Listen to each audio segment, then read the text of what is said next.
You are live. Good morning, everyone.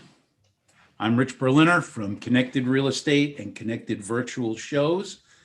And I want to welcome all of you this morning to our panel. Just some housekeeping before we get rolling here with our CBRS panel. We seem to have gotten great comments yesterday from the panels we did. If it's any indication that people were engaged and interested in what we had to say on all the panels, the comments seem to indicate that. And so I really was pleased about that. What I'd like to stress is for those of you out there listening to be in the purple, or who are in the purple world, to visit with the folks on the expo floor. We went to extraordinary lengths to get that to be looking like a Vegas trade show, and we're very proud of that, and it really looks cool. There's a lot of interesting information there. So I'm hoping that you will join us and go to the floor on the purple virtual world. That's our expo floor. Also, I'd like to, I didn't get a chance, and I'm very remiss in not doing that. I wanted to thank my team, Peter Krasny, who has been working the back end of the show, and Mickey Taka, who has been working the graphics and all kinds of other aspects of that, getting out all the emails out to everyone. Both of them have done a tremendous job, and I want to thank both of them for their hard work. So without further ado, I'd like to have our panel introduce themselves. So we are focused today on private LTE and CBRS for real estate folks and real estate applications. So without further ado, Brendan, would you start us off, please? Absolutely. Thank you very much for having us today, Rich. My name is Brendan Delaney. I work for ANS Advanced Network Services. I'm our director of in-building wireless, which also encompasses all things campus wireless and private LTE. Good. So ANS has been around since '91, started off on really servicing a lot of enterprise folks and also the real estate space. And since 2001, we've been working in the wireless world with a lot of in-building and campus wireless from a distributed antenna system and small cell perspective happening since 2013, which pulled us naturally into the private LTE space, where we handle everything from the upfront feasibility studies through network design, deployment, as well as the ongoing managed services and monitoring of those networks.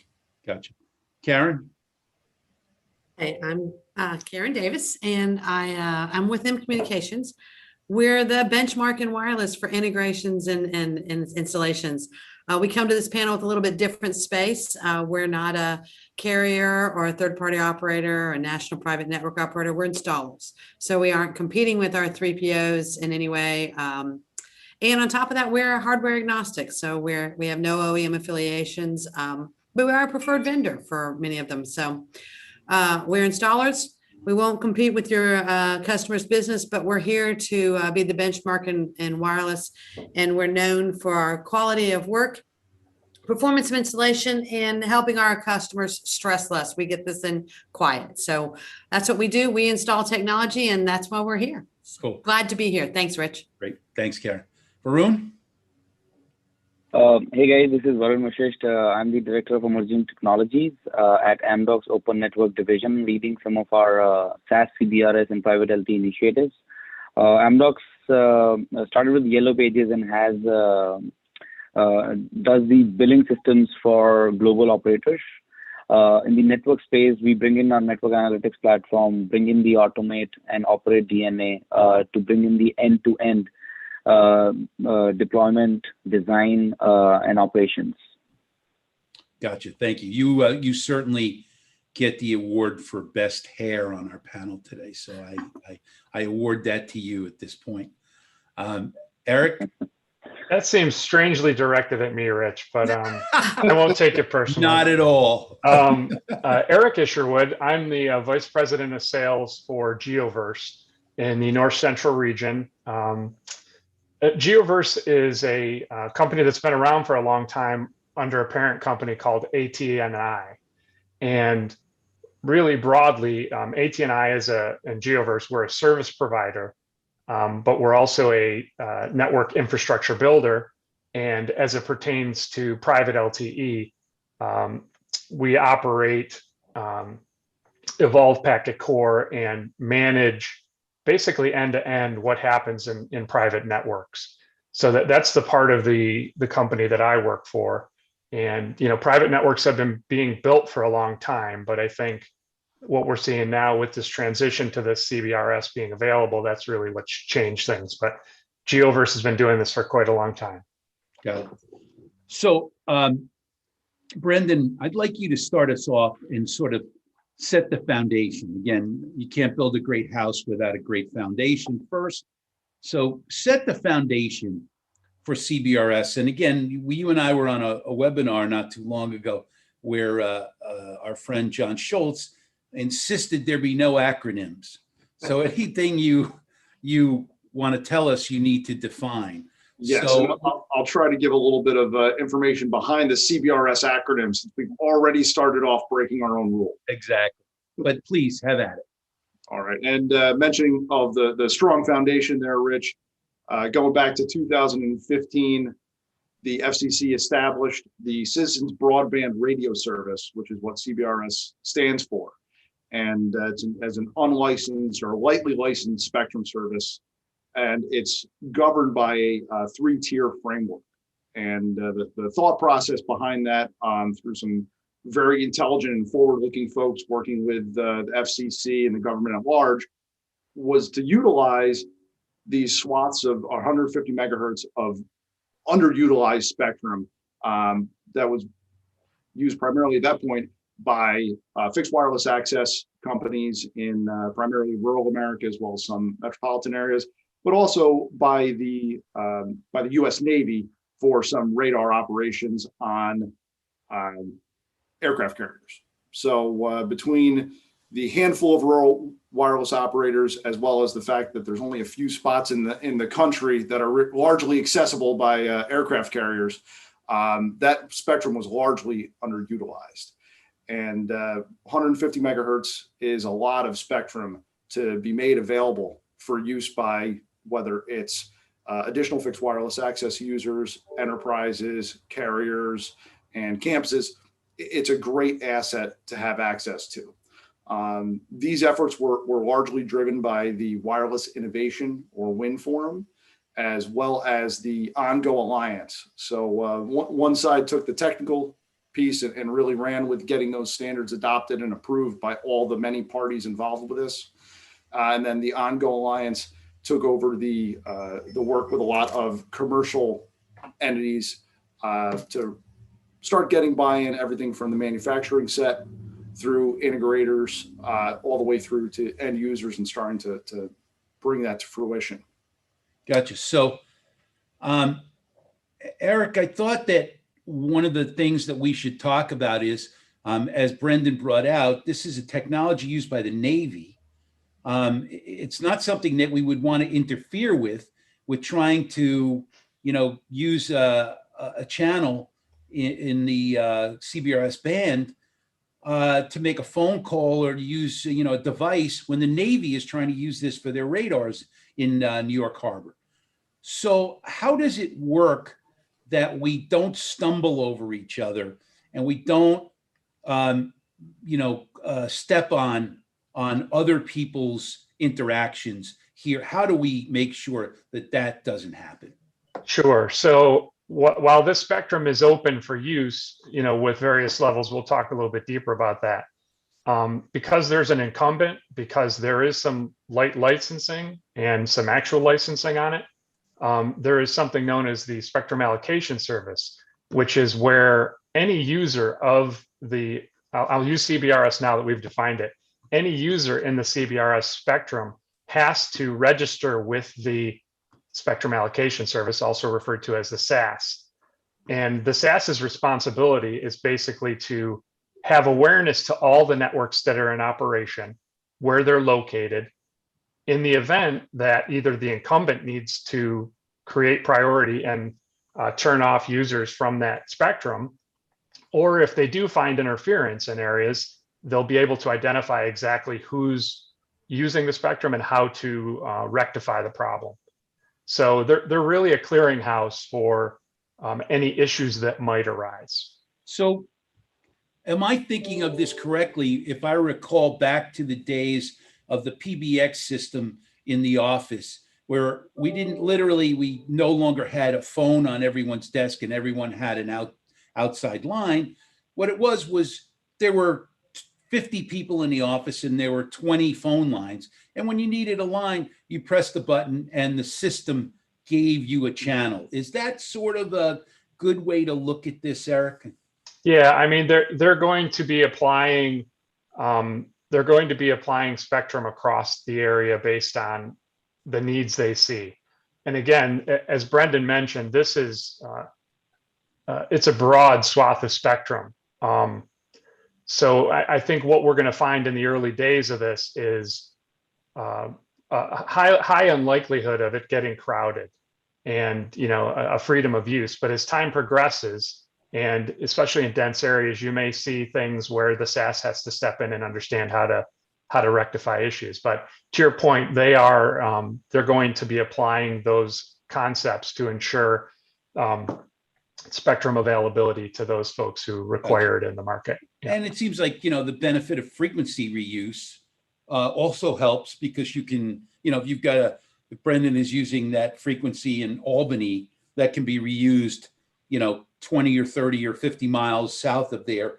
The same channel could be reused. So, it's still that cellular network that's at work.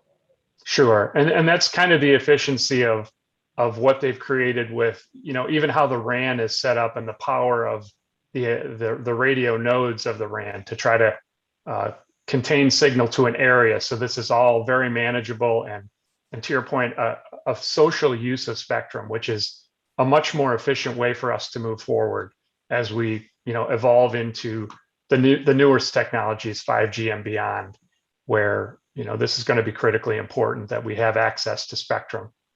Right. So one of the gentlemen that I'll call the godfather of CBRS for real estate owners, a guy named John Gilbert, who's on a panel with me at the end of the day today, coined the expression, this is the great gift the government has given to real estate. But my understanding is that there are two sets of bands here. There's one that can be used for free, and there's one that the government actually auctioned off. I guess that's part of what we're calling lightly licensed spectrum. How do those two coexist? So, across the 150 gigahertz of spectrum,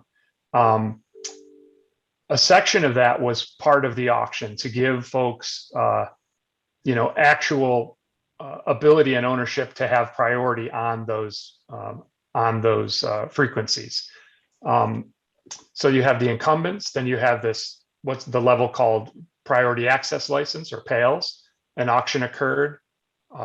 Traditional folks that you'd think of participated in this, the Verizons, the Dishes of the world, to be able to get licenses in counties across the country, to be able to ensure that when they go to operate services there, that they have some kind of priority access to operate. Then below that, there's a general access amount of spectrum. And that is akin to how Wi-Fi operates with folks today. We don't have to kind of register our Wi-Fi use, if you will, but everybody has access to it. The difference here is because the SAS is managing interference and all those potentials, even those folks in that general access have to register service in the event that there is some kind of interference, that they'll be able to identify it and rectify it, like I said. So that's the great gift, is that broadly, beyond commercial tier one carriers and folks who have bought spectrum from the FCC, we haven't had this kind of broad availability to launch networks like we now have the capability to do because of this CBRS band being opened up. Got it. Good. That was a great explanation. Again, most of the listeners, I think, are from the real estate space and are interested in this topic and are just hearing about it. So this is the dawn of an age that people are starting to discuss this in real estate circles. So Karen, thank you for giving me that heart attack when I lost you there for a minute, but I'm glad you're back. Thanks. No problem. I looked up and you were gone.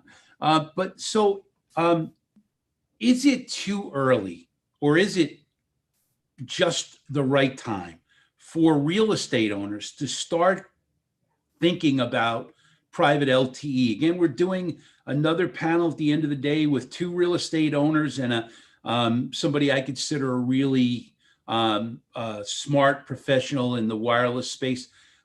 Is it too early, or are we right there? No, it's not too early.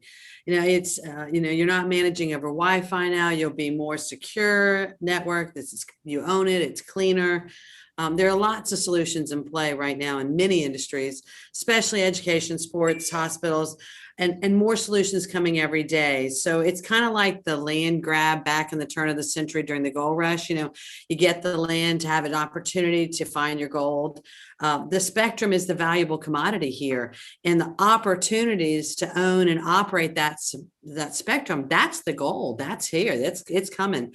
This ecosystem is around, it's evolving. It's what's becoming so exciting. And the more and more exciting and the more it evolves, the more valuable it becomes.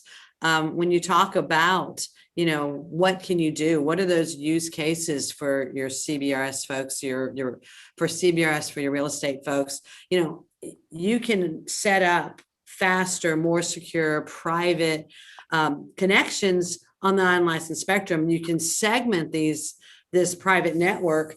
You can, for your tenants, you can set it up for your tenants. You can split out that for back of house. Now you can run your video, your security systems, your cameras into a private network that's secure, it's faster, and you can offload some of your building Wi-Fi. So there's many things coming. It's not too early. No, hop in there, start looking at those, automating your environmental and your maintenance, the new IoT devices that are coming, more and more are coming every day.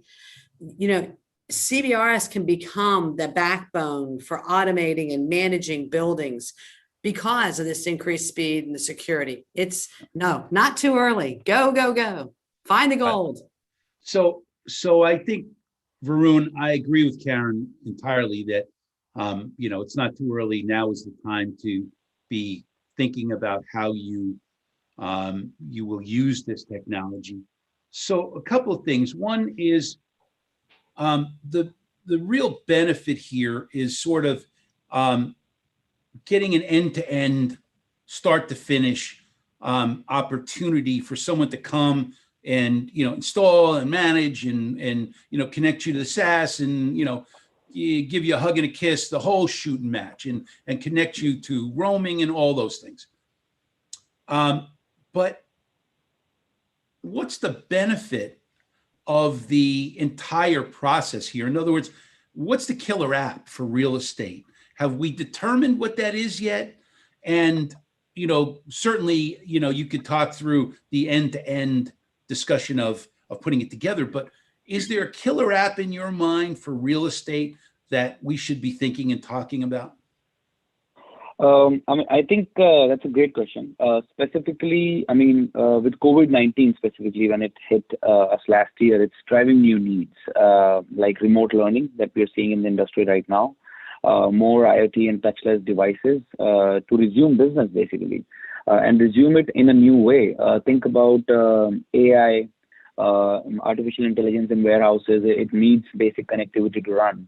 Remote surgeries in hospitals, and some of these 4K streaming, security cameras. So it's basically enabling to resume business in a brand new way. So some of these applications do require the right coverage and capacity, and CBRS can do both.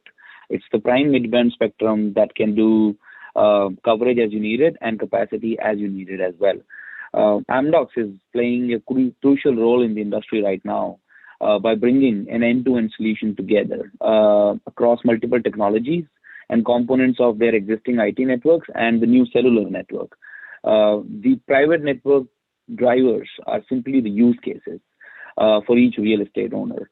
That will define the key components like what is my coverage intending to cover right now in the building? Do I have multiple buildings across the nation?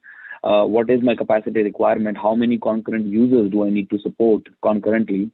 The reliability of such a network, the spectrum needed to enable such a network, and the most important, again, the security aspects, as everyone just said. Our solution is basically customized based on the current use cases that it will have and the future use cases for the real estate owners need.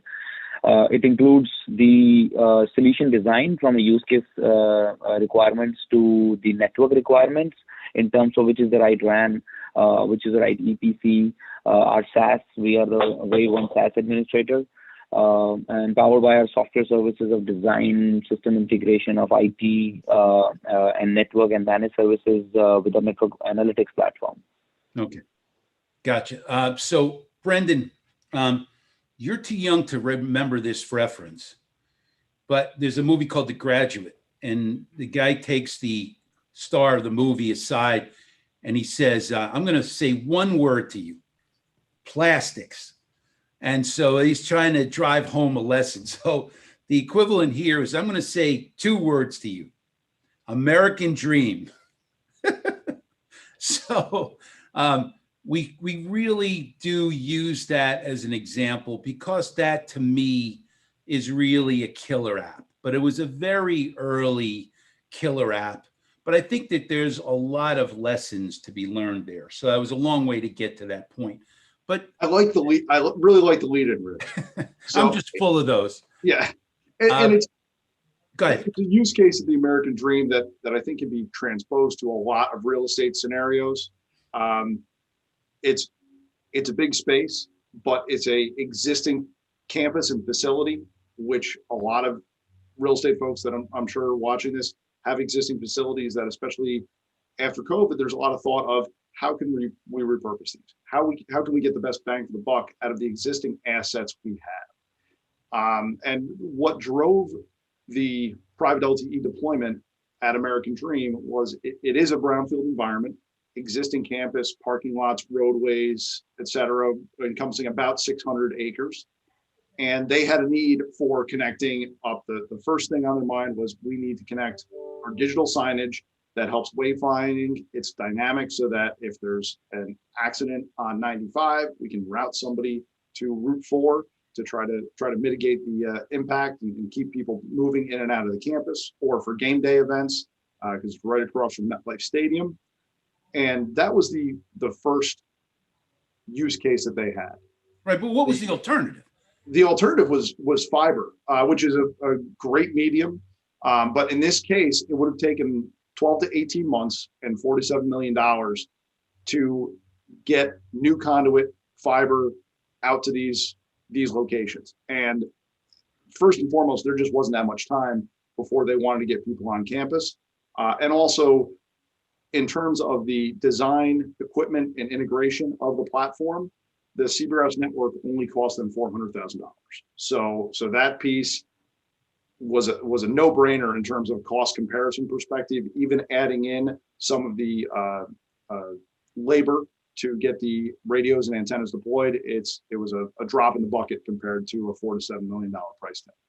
Yeah. And we had connectivity to these signs up and running within 6 weeks for the signs that were up and powered. So it really was dynamic and hit the need for it.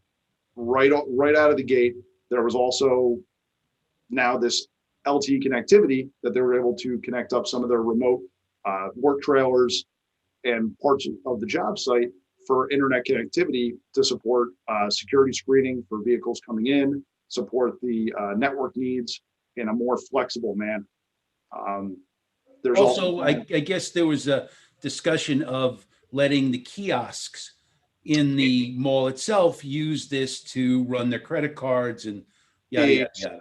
Exactly. The other use cases that are in the process right now are parking point of sale, additional traffic management, such as Ruth said, 4K video, license plate readers, traffic counting to understand traffic flows at different times of days, as well as lighting controls. Just to anything that they can throw at the network. It's really, we have this asset now. What can we throw at it to get a better return on investment? And this also speaks to the existing real estate space. If you've got an event space or a beautiful lobby with either marble or terrazzo floors, in this environment, if you want to deploy your screening apparatus to a location, or depending on the event, you want to have different traffic flows, instead of having either fiber or copper connectivity to the different places where you need to have ticket scanning or personnel verification stations, you can deploy that completely dynamically based on what you need out of your facility that day, that week, or that month.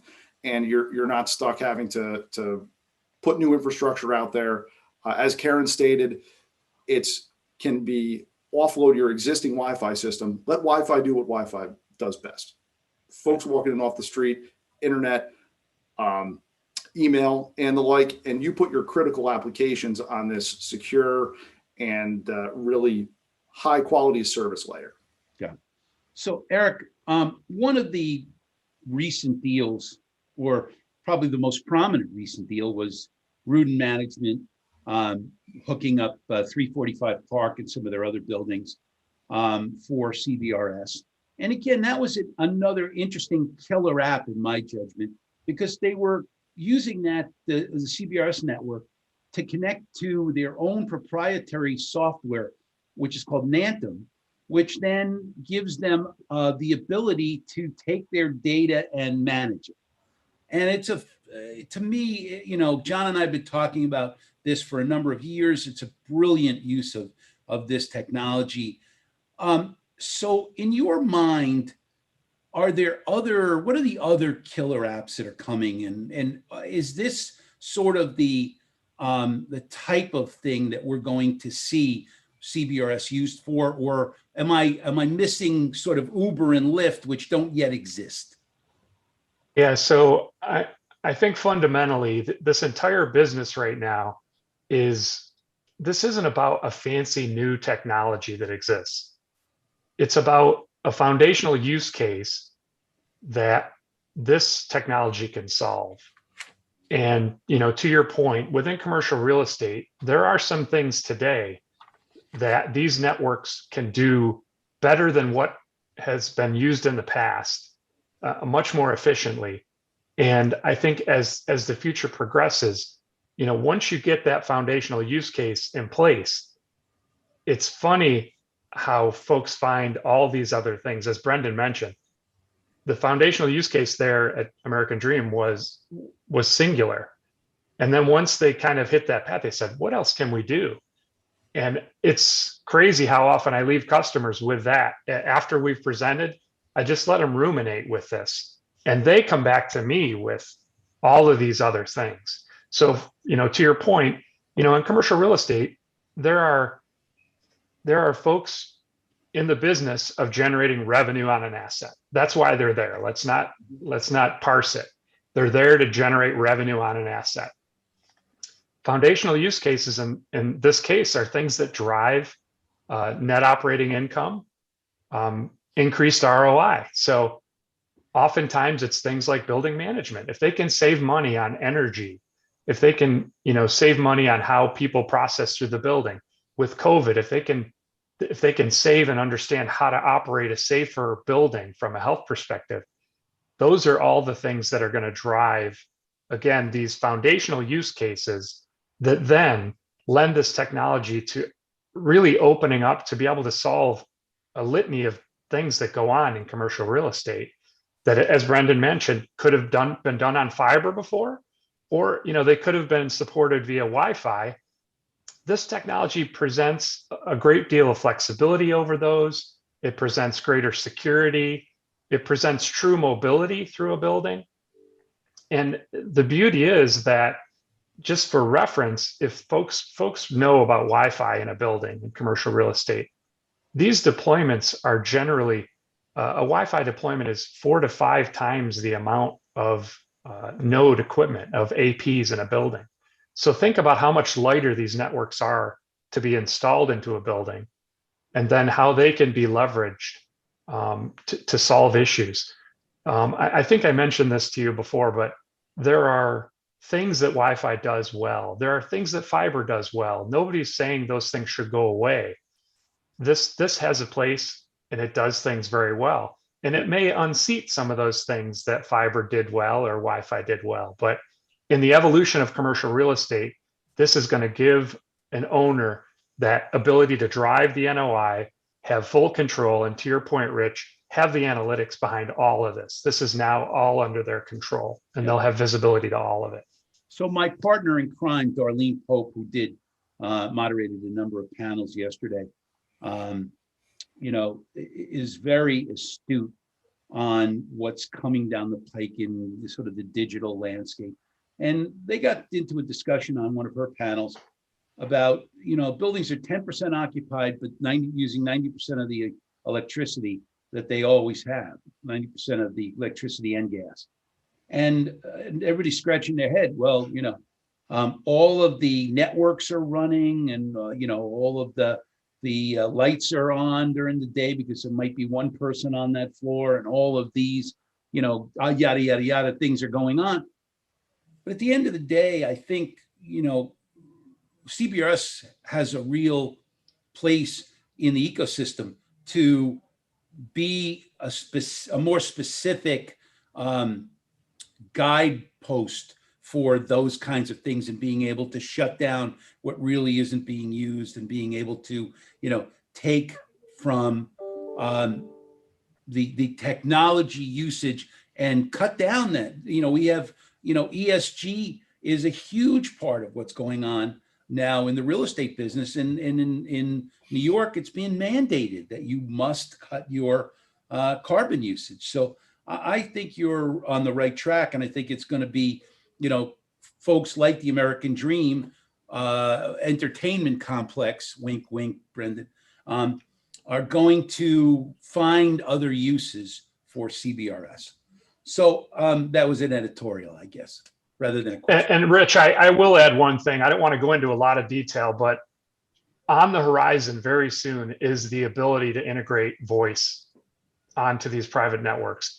In my mind, I've spent over 10 years in the in-building DAS space, building out distributed antenna systems. In my mind, that is really one of the killer sides of private networks and building that are almost here.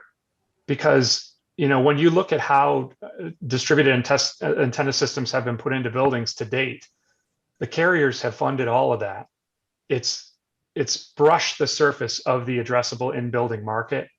And there'll be a point in time when the carriers won't be able to afford to put in what they need to support 5G and what's coming. Right. These private networks will allow them to lease time and space on them to be able to deliver their services. Right. At a reasonable cost. At a reasonable cost. They won't be paying for that infrastructure. They'll be paying more of a, kind of back to that tower lease model where they pay to join a network. Yeah. And I believe that's how the gap is going to be closed. But right now, there's all this other stuff that can be used. So that's like icing on the cake. That is like really good icing, like super sweet. That this is the closure to this deal. Got it. No, I think you're absolutely right. I agree with that 100%. So Karen, one of the panelists yesterday on the managed service model panel was talking about the fact that when you work with company, whether it's for a DAS system or a CBRS network or whatever, that you're really creating a long-term partnership, and you better know who the hell you're in bed with, if you will, to make certain that you're, and they were laughing on the panel about, you don't want two Chucks in a truck, but it's that important that you've got, the right design group, the right installation team, the right understanding of all this. So what's your thought on how you evaluate who the right folks to work with in this situation are, especially in light of private LTE networks? So So, yeah, let's talk about the historical Well, experience. can I say one thing before you answer? I'm sorry, Karen. Sure. Don't let me lose your train of thought. If anybody would like to ask a question, they can do so on the platform we're using and just go to the chat function on that platform. I forgot to mention it at the beginning. I'm sorry. If you'd like to ask a question, just go to the chat function and ask your question. Karen? No worries, thanks. Much to Eric's point, let's talk about the historical experience, in building wireless solutions and relative to how those DAS networks, communication networks were installed. They were by carriers and third-party operators. Traditionally, those installations were linked with long-term contracts, with the owners anywhere, 3 to 10 years, I think is what you'd found mostly. This is relevant when you think about how much it costs and how much these did cost. And again, to Eric's point, as you move forward, you're talking systems, equipment, cable, fiber management, software integration. You need to know who this partner of yours is going to be. You need to look at that when you're talking about implementing CBRS, because it's still going to be a long-term solution. The difference is who's paying for it and how can you mitigate that NOI? How can you, knowing that I think it is going to be less expensive than the traditional DAS, but at least you're not going to have your big carriers and your 3POs that are going to be supporting that or subsidizing it now. And with the unlicensed, now you can put it in there, you can own and operate just like they referred to before. You have that ability to have those agreements, the roaming almost per se. So when you start looking at that, it becomes daunting. It can become very daunting for your partners to figure out who your partners are going to be, because the other thing that's going on is, we all change. Everything's changing. Companies that are, a partner today may become, maybe take on private equity, a partner. They may become owned by an equipment manufacturer. And suddenly now that path of their partnership is different and it may impact you. So there's a lot of thought up in the air. I think that is one of the things that is probably, like, again, I keep using the word daunting, more daunting for your folks today. You've got this idea of innovation and imagination and all these things that you can do with CBRS and this private network, but you do have to, you kind of have to take that deep breath and step back and say, okay, wait a minute, let's look at our partnership and how we're going to do it from an installation and integration perspective, I guess is the way to do it. Okay, good. So Varun, you and I have done a number of webinars. We had a medical guy on one of our webinar panels who talked a lot about hospitals and healthcare. Incredibly enlightening thing. That was probably the highest attendance of any webinar. So I want you to think about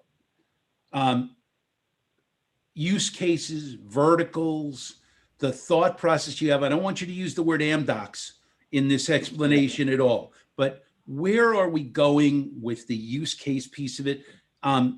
Take medical for an example. That's the perfect one, but nobody could seem to break through and convince hospitals and healthcare facilities that they should spend money on this, even though they're going sorely underprotected and underutilized. So help us talk that through, especially in light of healthcare. Yes, so these use cases specifically are very important. These are the key drivers that will enable the IT organization to solve their current pain points, and then the business organizations who signs the check to make sure they stay within the budget. The use case will also drive the amount of spectrum needed. High bandwidth use cases like 4K video streaming for remote surgeries requires more spectrum bandwidth. You may have to utilize PAL, as Eric and Brendan had explained before. And for low bandwidth IoT type use cases where you're just deploying sensors, use cases will work with a bare minimum with everyone else, right? So these use cases specifically can be different for each different vertical. As you just said, So there are certain use cases that are very uplink intensive. They require high uplink throughput because they're uploading data back and forth. There are certain downlink specific use cases where you're just video streaming and that is downlink. Specifically in healthcare, if you look at it, there are use cases where we are talking about remote surgeries. We are talking about patient monitoring. We are talking about remote care, where now providers are being paid by insurance companies on how well you treat a patient, not that he just came and you gave him a pill and it's okay. So they are being measured on how well the patient is treated, how well he is now. So you have to start providing that kind of remote care as well. And that's where some of these roaming use cases start to come in. And now it looks like a tandem network of their current IT network that they have doing some of these use cases, the newer cellular network that will come with CBRS, and then also the service provider network that connects all these hospitals and healthcare units to the bigger seamless in and out from public to private roaming with data and voice.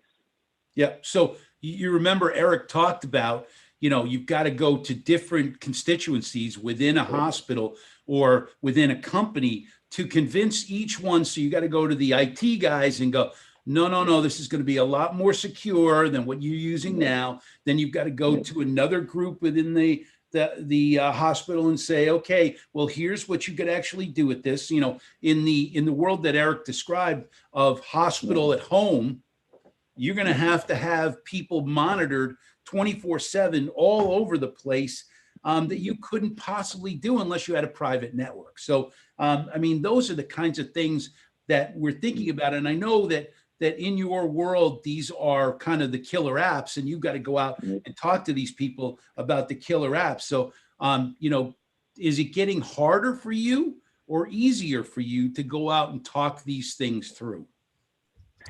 It is definitely an iterative process, right? I mean, the IT organizations usually have their wish list. They'll come back and say, hey, I need to fix this problem. And by the way, if you're fixing this, why can't you provide me this as well? So fixing problems in a way, they have, let's say, Wi-Fi offload problems, certain coverage black spots that they want to fix. These are the basic problems that they can fix today. Then they want to bring in newer applications that require higher bandwidth on top. So there is a primary use case and then there is a secondary use case. Then we go talk to the business units and they're more like, oh no, just fix this. This is my budget for this year. And this is where folks like us need to connect the dots to be able to say that here is how your total cost of ownership will look like. These are your primary use cases for basic connectivity needs. These are some of the newer use cases you can enable. But again, this network that you deploy, it's highly scalable in cellular CBRS. It's not that it will only continue to support the basic use cases. It can scale as the use cases starting to evolve. So both the organizations are very important to talk to in terms of understanding needs and then in terms of understanding what they can do in the time currently. Got it. So Brendan, back around to you. So, you guys got involved early on. One of the things that Paul told me is that you had an experimental CBRS system going on very early, but I think that may color your judgment in terms of how you viewed this over a longer period of time, that the benefits and the things you could think of to use it for are many and varied. But from an installation standpoint, from a physically, getting out a hammer and a nail and, putting that access point up on a wall, what's the kind of the challenges that go along with actually getting this installed and the SaaS up and running and all of the things that need to go into it? What are the challenges along the way in that sort of situation? Yeah, I think the challenge is really, like you stated, we're in a much different world than we were in 2018 when those experimental licenses were out and we could start playing around with the different parts and pieces. But I'm sure Karen can agree with me on this. You have the standard issues that you have with any sort of deployment, whether it's a DAS network, a Wi-Fi network, or just an infrastructure deployment inside a building or a campus. You need to get approval from all your stakeholders. There's a lot of moving pieces with this network that you don't have with the DAS network, because you don't necessarily have a carrier today you're working with and getting buy-in from, but you've got your building owner, you've got their IT team who may be driving some of their use cases. You might have their facilities department who's driving another set of use cases. And it's definitely working through the relationship and making sure you're satisfying everyone, because I'm sure everybody on this panel has spoken with some IT folks, and there are people that are diehard Wi-Fi. And as Eric said, we're not replacing Wi-Fi, we're not replacing fiber. It's another tool in the toolbox to help these parties, whether it's facilities, IT, or whatever, accomplish the connectivity they're looking for. And on the day two side of things, you've got, and Karen, I love the term daunting you threw out there earlier. The IT staff for just enterprises in general, whether it's real estate, higher ed, what have you, the headcount has not increased significantly from the early 2000s, despite the fact that they have 9 to 10 times more systems that they're responsible for. So really helping to navigate those waters, because like you mentioned, the SaaS, the core, all of these things are outside of the typical IT person's realm. And it can be daunting because it's all new. You have to understand the licensing, the ongoing costs, and the management, and integrating more use cases onto this other network. Ultimately, it's an IP layer, but there's just a few more moving parts that you have to coach these folks along with. And you see varying levels of interest of what they want to bring in-house and what fits best as a managed service for the customer. And a lot of it is working with, from right up front to inception of the deployment and moving to day two operations, what the best fit for that customer is. Yeah. So Eric, I feel like I've asked you the tougher questions and the opinion questions, and I'm going to stick with that this time. So what do you think happens? And one of the things that has brought me, to think about Geoverse a lot was the ability for there to be sort of the roaming agreements on the tail end of whatever you were working with for the core, for the SaaS, for all the other things, but you had roaming agreements as part of how the company is set up. Do you see the future that the carriers are going to eventually participate in this adventure, or do you think that they're going to try and kind of put a big hand out and stop and not be involved in this for quite a while, or do you see that softening? Yeah, I mean, it's any of us who've been involved with the carriers for the amount of time that I have, they fought this. They have fought this in the past. They want ownership of customer end to end. They fought offload to Wi-Fi. They gave in on some instances, but when it comes to this technology and how prevalent private networks will become on the in-building side, and the fact that the carriers, they can't fund what needs to be built out here. The roadmap for 5G talks about 5 to 10 times the amount of infrastructure to create the hyper densification needed to deliver that service. If you just look back on what has been done, there is not enough time, money, or resources for carriers to do this. It's again, and I'm glad I'm in the opinion section here, but I think it's an inevitability that the carriers are going to join these networks because it simplifies their world. And these networks are at a quality of service level that they are comfortable with. Yeah. There are ongoing tests to deliver these multi-operator carrier network solutions. So it's not like we're at a point where they're not even considering this. They are considering it, and it's in testing. And I think it's not very far away. I don't want to commit on timing, but this is a very real, on the close horizon part of what these networks can deliver. And the only other thing that's going to need to catch up here is clearly the device ecosystem that connects to these networks has to be more broadly available, right? The Wi-Fi chipset is ubiquitous to every smartphone. My washing machine, my microwave, my refrigerator, it's as, I started in Wi-Fi and it wasn't ubiquitous then. It is now. It's in every device. We will see this happen with band 48, with the chipset required to deliver on this technology. When that happens, that is the tipping point for when the carriers have to do this, because that's going to be their answer to resolve this hyperdensification problem that will deliver on what is needed to handle 5G. Yeah, so I'll help you with this a little bit. We have a comment from the field, not a question per se, but think about it. 80% of the calls and data are initiated indoors, yet we build networks from the outdoors in. So few buildings actually have DAS systems that CBRS is probably necessary in the future of how we will cover most of these buildings, because it's going to be much more economical. So this kind of came in from the field. And this is just someone's opinion, and I don't agree particularly with it, but it's an interesting opinion. CBRS is very limited with 150 megahertz available. That's a lot of frequency, so I don't agree with that. You will always need the carrier signal as well for offloading of critical applications.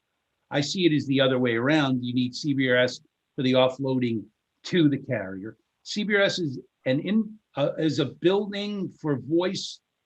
CBRS in a building for voice may work, but the headache for SIM integration will be too much hassle. Geoverse is an MVNO, so they see everything through the roaming agreements. CBRS is a piece of the solution. The gift for the landlord to use for the building automation, but universal solution for all the carriers is a bit too far. I don't agree with that. So, and Rich, I'll just say that, when you look at wireless communications, the approach to this is heterogeneous networks, right?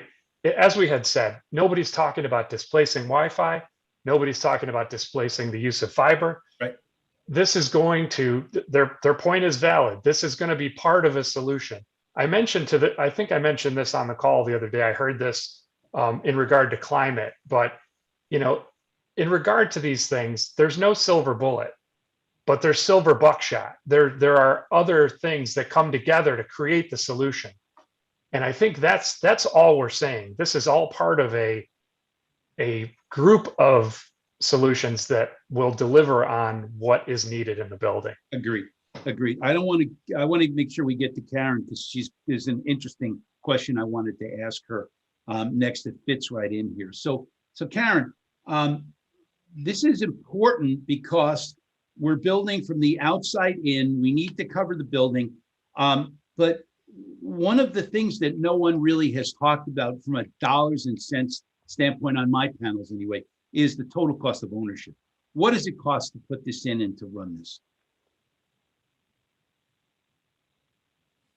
Sorry, let me unmute there. That's tricky. That your infamous super hot potato. There you go. So really, if you look at the data, that research that Mobile Experts put out, I think it was in 2019. And I don't think there's been a whole bunch out since then. They said, hey, it's going to cost slightly less to install this than your traditional Wi-Fi, but setting up and installing means fiber trunks and sensors, and your annual operating costs are roughly double. So then analysis by their consultants, and that again, that's based on consultancy and research Mobile Experts. If you were to factor in operations and installations for 5 years on like a 250,000 square foot building, what we've seen from this research is that the CBRS is going to cost probably between 63 and 78 cents per square foot. Again, based on this research that we've found out there, and versus like 53 cents for Wi-Fi. And everything doesn't work with CBRS. And things are coming that do and will, to Eric's point and to Brendan's point, no, it's not ubiquitous for band 48 yet. And I hope it will be, and it will be someday, much like the evolution of Wi-Fi. Yeah. I just want to mention one thing before go. And do what, sir? I want to mention one thing before we move on. And we've only got a couple more minutes, and I want to give Varun one last question. But there is a gentleman on the floor of our expo called Alex Beeson from the Beeson Group, who's got a paper on exactly what he thinks the total cost of ownership is. It's in a very interesting sort of white paper on that topic. And I think it may be more updated from this report. The older mobile experts. This has just kind of come out, but I think your point is well taken here with the range of cost between those two things. And again, we're just tight for time, so I didn't mean to cut you off there. No. I was just going to get to that as well. At some point, we did want to jump in there and say that they do have a TCO tool that they're talking about in the expo hall. The Beeson Group does. So that might be somewhere that people, go to get some more information and better, more up-to-date info. Got it. So Varun, the different ownership models, there are different ways to own this, different ways to manage it. What does a landlord need to know about those things? How you run it? CapEx, OpEx, managed service, 3PO. What do they need to know? So I think it's a great question. The intention and idea is there are different models that come out. What happens is based on the discussions with the IT folks and then the business folks, there is a set budget. They can come up with there is in any network, there is going to be a upfront cost, which can be modeled in a monthly recurring fee. We call it MRC. And then there is an operational cost to operate such a network. That can drive up the cost. Both of these components can drive up the cost. There are different levels of managed services. There is level 1, level 2, level 3. Depending on what they need, different models can work. It could also be a hybrid model where you pay a certain amount to get the network installed, get all your hardware, get all your software, and then pay a certain monthly recurring fee to be able to manage it better. There could also be all CapEx model, which I'm not sure if everyone is interested in. There could all be OpEx model where you just start off with a low monthly recurring fee and you just get a 3 to 5 year contract, work it out, and then get all your hardware and everything installed within that fee. So it gives you a jump start with a very low cost to start such a network deployment. Got it. Well, we are out of time, folks, and I want to thank you all. That was a great panel. I think, you know my philosophy, which is don't put them to sleep. And I think this was, interesting information that people in the business of real estate and in our business need to know. And so I want to thank all of you for being with us today. And I think the input that you have into this topic has been monumental. So thank you all for being on this panel. And thank you for attending the show. All of you, please, that are listening in, visit the floor. If you're interested in the total cost of ownership, go and visit the Beeson Group. If you are also interested in information on all of the other topics and things that we are covering here, there's a range of information from our exhibitors who have given us the ability to make this free for everyone to listen in for. So thank you all for being here. And I really, really appreciate it. You did a wonderful job. Thank you, Rich. Thank you, Rich. Thanks, everybody. Thank you.